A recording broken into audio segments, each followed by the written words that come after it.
안녕하세요. 민권센터 김갑송 국장입니다. 오늘 커뮤니티 액션 시간에서는 현재 뉴욕주 상원에 상정되어 있는 랭귀지 액세스 빌, 우리말로 하자면 이제 언어 서비스 제공 법안인데요. 이거에 대한 얘기를 좀 해보도록 하겠습니다.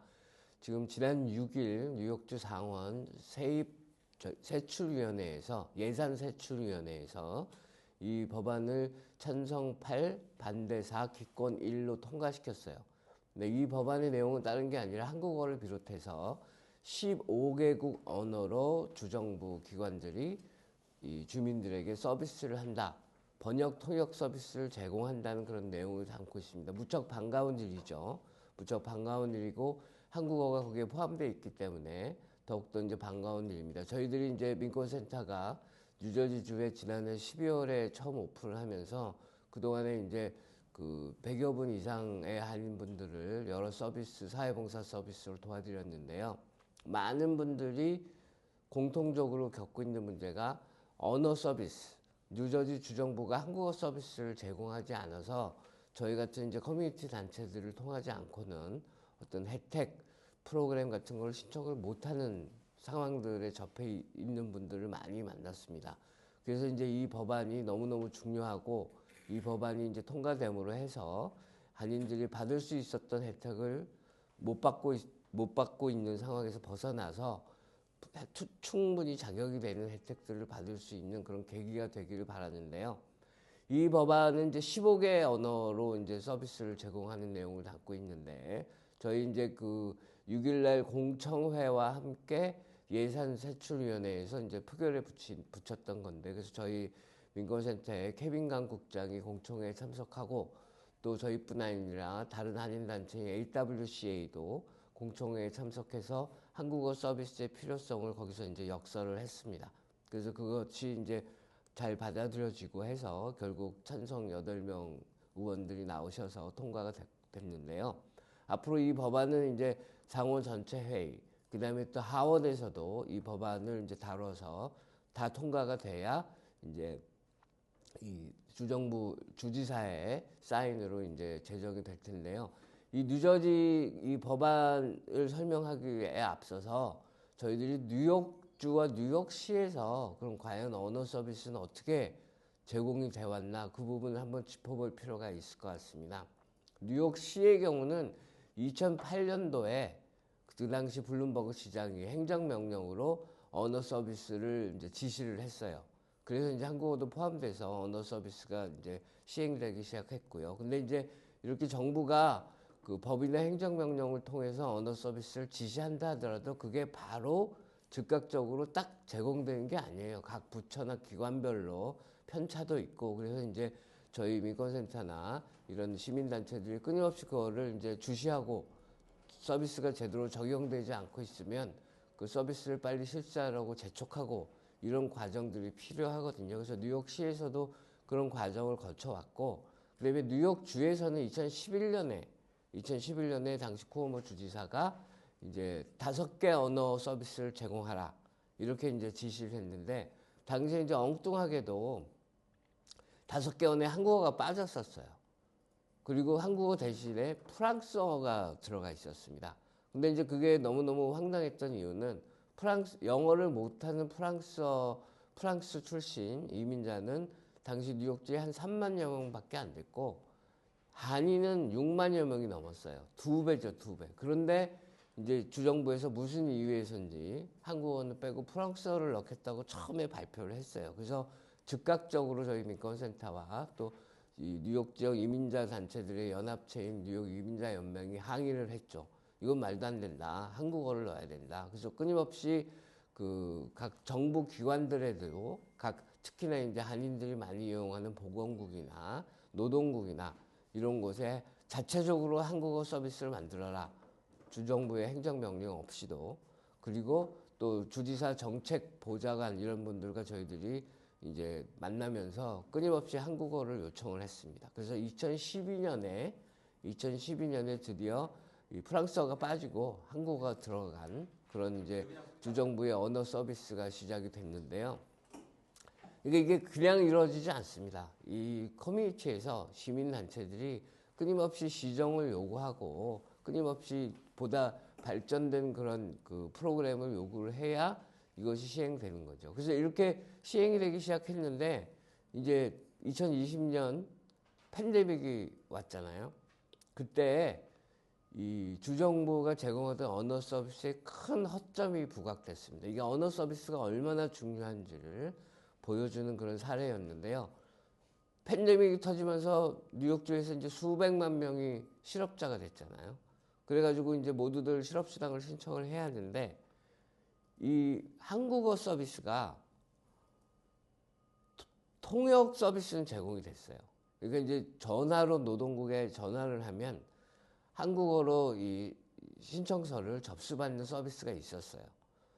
그런데 문제는 이 온라인 신청서는 영어밖에 없었던 거예요. 그러니까 온라인 신청서를 작성하는 안내는 한국어로 돼 있었어요. 근데 온라인 신청서 자체는 영어밖에 없었던 거죠. 그렇게 되니까 이 한인분들이 그냥 전화해서 하면 되겠구나라고 이제 노동국에 전화를 하는데 그때 수백만 명이 실업수당 신청을 전화로 하니까 노동국 전화가 불통이 돼버렸죠. 하루 종일 전화를 해도 안 되고 막 일주일 내내 전화를 해도 안 되고 그래서 이제 할 수 없이 컴퓨터에 들어가서 온라인으로 신청을 해야 되는데 영어로만 돼 있으니까 두 가지. 수많은 한인분들이 컴퓨터를 사용할 줄 모르고 두 번째는 영어로 온라인으로 된 신청서를 작성할 줄 모르고 이런 사태에 직면을 한 거죠. 그래서 실업수당을 신청해서 빨리 하루하루 먹고 살아가야 할 돈을 받아야 되는데 그거를 신청을 못하게 된 거죠. 그래서 이제 그때 저희 민권센터가 이분들을 돕기 위해서 이제 핫라인을 개설을 하고 거의 1년 반 동안 저희들이 2020년부터 21년까지 거의 1년 반 동안 거의 5만 건이 넘는 그런 상담을 이제 처리를 했는데요. 그러니까 이렇게 언어 서비스가 중요한 겁니다. 그때 온라인으로 한글 신청서 작성을 할 수 있었다면 보다 많은 사람들이 더 쉽게 이 혜택 신청을 할 수 있었을 거 아니에요. 그래서 이제 결국 2021년에 쿠오모 주지사가 두 번째 행정명령을 만듭니다. 그래서 두 번째 행정명령은 뭐였느냐? 그 이전에 5개 국어뿐 아니라 총 10개 국어로 언어 서비스를 제공하라. 팬데믹으로 인해서 이제 이 수많은 이민자 커뮤니티에서 아우성을 치니까 그걸 10개국으로 확대한 거죠. 그리고 보다 더 접근성이 좋은, 그러니까 보다 다양한 이제 언어 서비스를 제공하라. 그래서 이제 그때 이후에는 그 이후에 이제 주정부에서 주택 지원 프로그램이라든지 서류비자 실업수당이라든지 이런 거는 온라인 신청서를 만들 때 각개국어로 다 만들었어요.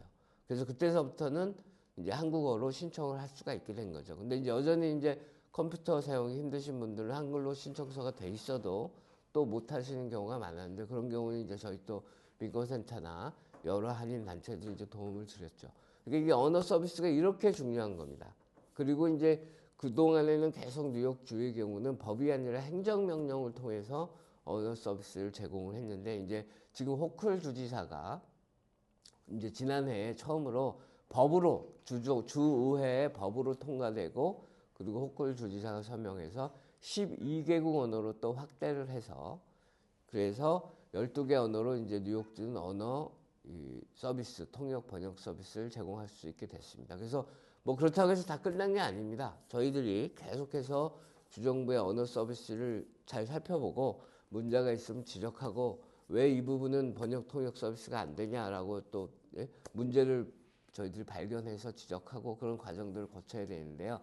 뉴저지주는 이 작업이 드디어 시작이 된 겁니다. 드디어. 지금까지 뉴저지주는 한국어와 스페니쉬밖에 언어 서비스가 한국어가 아니라 영어와 스페니쉬밖에 이 언어 서비스가 제공되지 않았었어요. 근데 거기에 한국어를 비롯해서 지금 15개국으로 언어로 서비스를 제공하겠다는 건데 그럼 지금 뉴저지 거주 이민자들의 이 언어 실태가 어떤지 한번 살펴보겠는데요.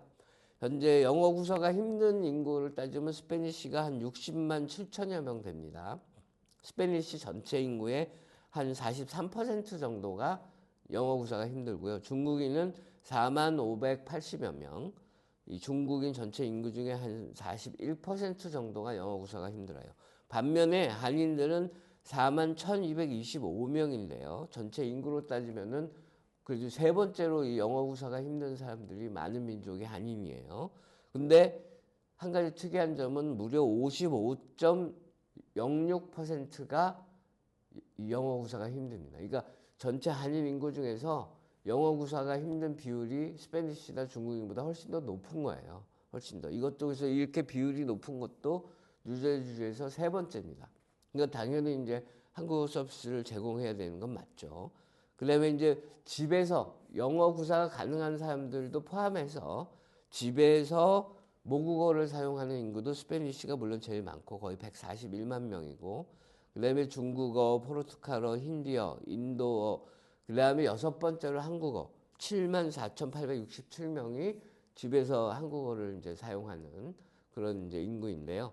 그래서 이제 이런 통계들을 근거로 해서 이 12개 국가를 정했을 거예요. 근데 저희들이 안심할 수 없는 게 이 12개 국가가 너무 많다라는 주장이 의회에서 법안이 심의될 때 나올 수 있어요. 그렇게 되면 이제 뉴욕에서 했던 것처럼 뭐 5개 나라, 6개 언어 이런 식으로 이제 축소할 수가 있는데, 그러면 이제 거기에 한국어가 꼭 끼도록 저희들이 계속해서 주장을 해야 되는 거죠. 지금 이제 이 그 영어 구사가 힘든 인구, 집에서 모국어를 사용하는 인구 이런 거를 토대로 해서 이제 결정을 할 텐데, 한국어가 자칫 잘못하다가는 뭐 5개 국가에서 6번째가 돼서 빠진다든지 그런 일이 되면 아주 낭패잖아요. 그래서 저희들이 민권센터가 계속해서 이 법안이 어떻게 진행되는지를 보고, 저희들은 물론 15개국 언어가 이제 다 서비스가 제공되기를 이제 바라고 그걸 계속 요구를 할 겁니다.